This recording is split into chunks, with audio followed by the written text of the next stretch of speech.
Today, we begin at Brewster Gardens in Plymouth on the night of June 3rd, where a community vigil standing in solidarity against racism and bigotry was both well-attended and entirely peaceful. Sponsored by the Plymouth No Place for Hate Committee, the Plymouth Police, League of Women Voters, and the Plymouth Area Interfaith Alliance, this broad statement of a community allied against racism was also broadcast live on PAC TV's community channel and Facebook page. Julie Thompson invited Vedna, Lacombe-Heywood, and Sarah Sibley, two of the organizers from the Plymouth No Place for Hate Committee, to talk about it. I am so pleased to welcome Sarah Sibley and Vedna Heywood to the set here to talk about the Plymouth No Place for Hate Committee. Thank you, ladies, for joining me. Thank you so much. First of all, can somebody give me just a brief background of how the No Place for Hate Committee was born? Okay. So the No Place for Hate Committee, our Plymouth No Place for Hate Committee, actually started in 2001. It was started by the chair, Dr. Barry Mautzler, who remained our chair, I think, until 2013, I believe, and he passed in 2015. This is a town-sanctioned committee. We are citizen volunteers appointed by the Plymouth Board of Selectmen to serve the towns of Plymouth's No Place for Hate Committee. That works in collaboration with other organizations within the town. We were originally part of the ADL, the Anti-Defamation League, who actually had a program, like an anti-bias and anti-bullying program that for communities and for schools. And I believe in between 2007, 2008, something like this, when we severed our ties with the organization over their stance on the Armenian genocide. So that is how it was incepted. Okay. And Sarah, how did you get involved? I became involved by first attending a meeting in November 2016. Mm-hmm. And I had recently moved back to Plymouth, where I was born and raised, but I had moved away for about 10 years and had just come back and was looking to get involved again. Mm-hmm. And given the work that I do in international exchange and cross-cultural work, I really wanted to see what this committee was doing. And I became a member when a seat opened up in early 2017 and have been involved ever since. Wonderful. So we really wanted to talk mostly about the vigil. That was a beautifully done vigil, and we ended up doing a virtual vigil as well as one that happened down at Brewster Park. It was a beautiful night. You want to talk to me about how that came about, what started it, why you originally were going to have it at Brewster Park, moved it to virtual, and then we ended up having both. Who wants to talk about that?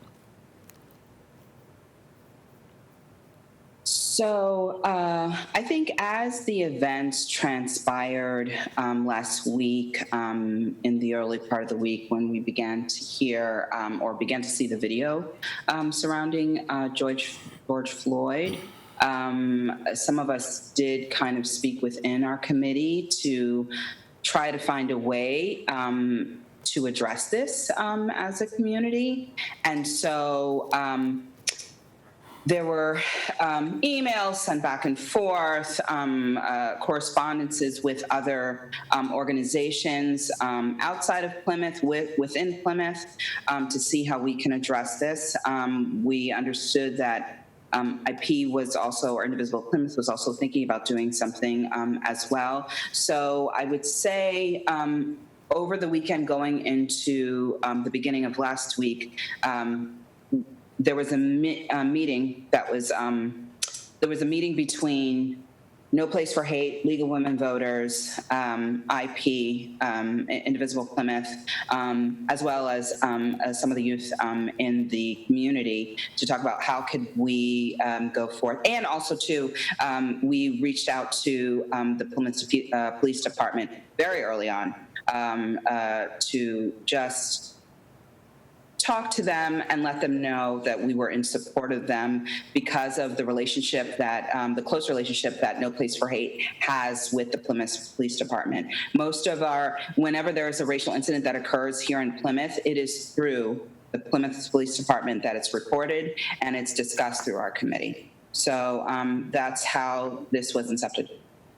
That's wonderful. Sarah, talk Yes, to I me think about. because, sure. Yes, I think because we are a nonpartisan committee and we work in partnership with the police department, like Vedna mentioned, as well as the Plymouth Area Interfaith Clergy Alliance and the Plymouth Public Schools and the Plymouth Public Library, our approach tends to be when these types of situations occur, whether it's locally or a bit more in the local region, we tend to think about how can we collaborate, how can we do something that brings the community together in a strong voice as one. And that's like Vedna was describing. We then helped organize the meetings when we knew that Indivisible Plymouth was interested in doing something too, to try and do something together.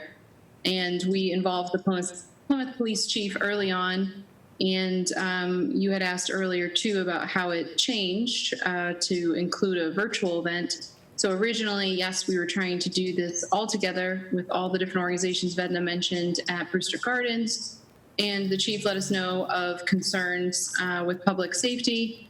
So our event was changed to a virtual event that was kindly being orchestrated on Zoom and run on PAC TV's channel. So thank you once again. And we decided then, as things progressed and Indivisible Plymouth and League of Women Voters wanted to continue to do the event in Brewster Gardens, we continued to work together and collaborate and sync up our programs so that we could actually not only provide some content on Zoom with speakers through No Place for Hate and the Plymouth Area Interfaith Clergy Alliance, but also then synergize so that we could actually stream the events happening in Brewster Gardens onto the PAC TV channel and the feed that PAC TV was running for us. So we were able to continue to work together and really make things happen in a unified way, which is what we had originally intended. Absolutely. And I think one of the great takeaways was that we were able to provide a virtual opportunity for some people who did not feel comfortable with COVID-19 and with other public safety concerns going into a crowded event on the waterfront. So it was actually worked out for the best that we were able to provide both kinds of vigils. Yeah, it was a beautiful thing to watch. It truly was. This time of silence when the bells were ringing. Talk to me about how that made you feel. Vedna, let's start with you. That was just amazing, where everyone took a knee and everyone was just silent. Talk about that.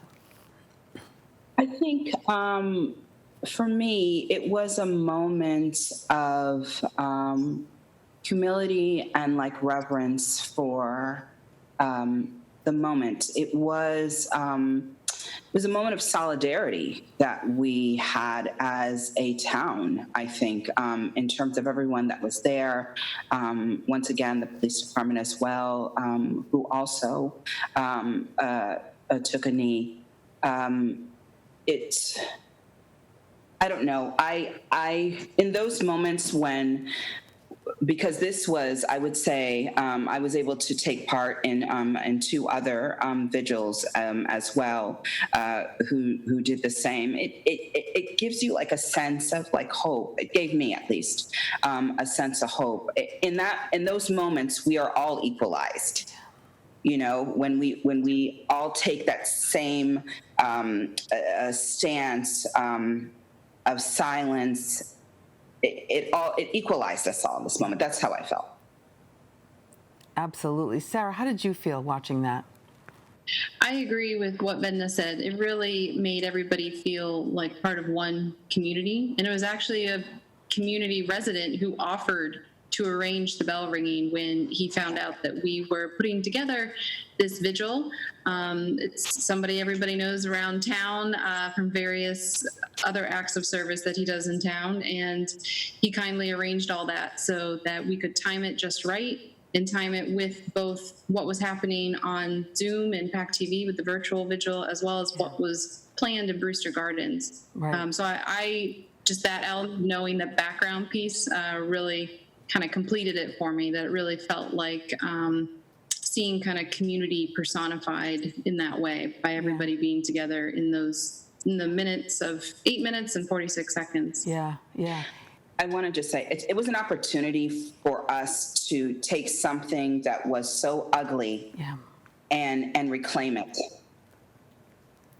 That's a wonderful way to put it. And I felt watching it that it was like a blanket was over everyone, and everyone, like you said, it was a healing moment. It was a quiet moment. It was a somber but very reflective and very loving moment. That's what watching it. That's how I felt.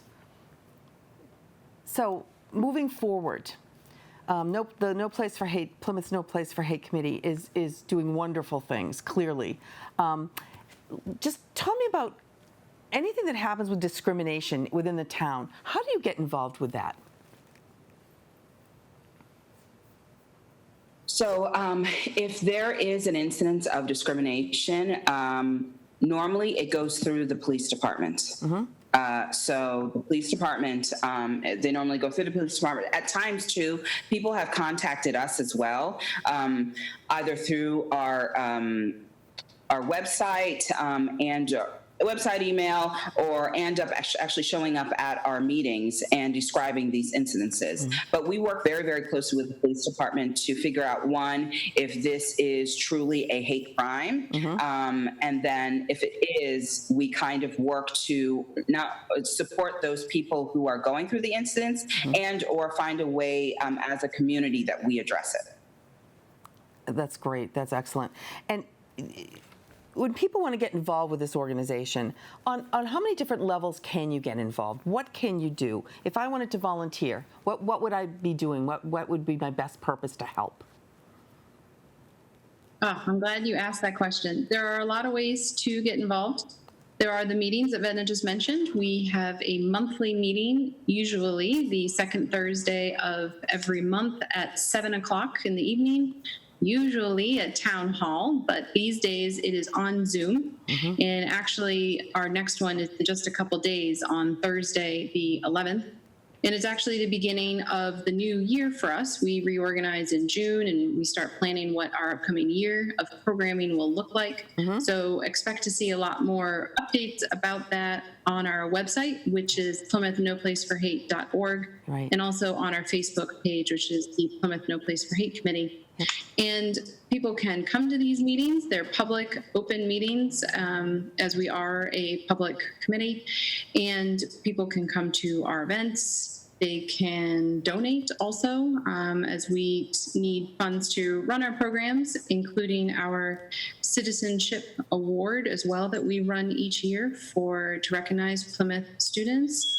We also are happy to take inquiries, field ideas from individuals or from other community organizations, like some of the ones that we named that we worked with on this vigil, and are definitely always interested in looking to co-sponsor different types of events, educational events, social justice events within our community. So there's a lot of different ways to get involved. That's wonderful. And Vedna, I'm going to ask you the last question, but right before I do, any of your events you do post on your Facebook page, correct?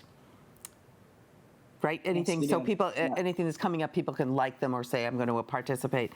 So, Vedna, given the incredible movement that's happening all over, not all over the country, but actually all over the world, where do we as a society go from here?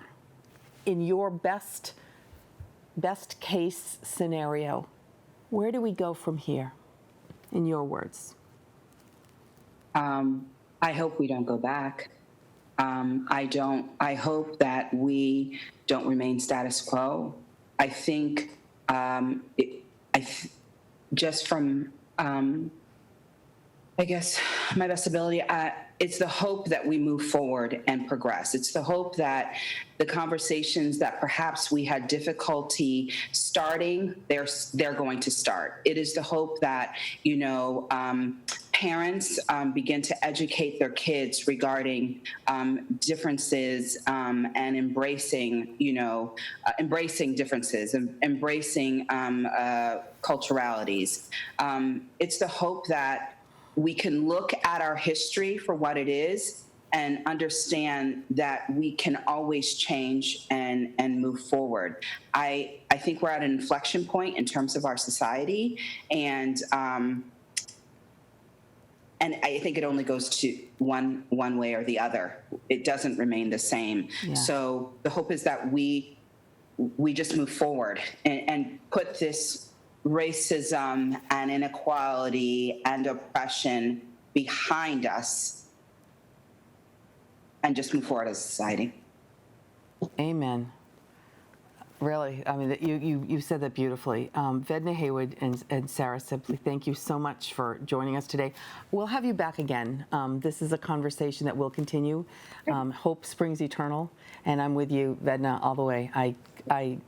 I hope, as you hope, that this is our time as a society, as a nation, as a world, to fix it and to get it right. So thank you, ladies, so much. Appreciate it. Thank you, Julie, and thank you, Vedna, Sarah, and all of the community who came out peacefully to say that Plymouth is no place for hate.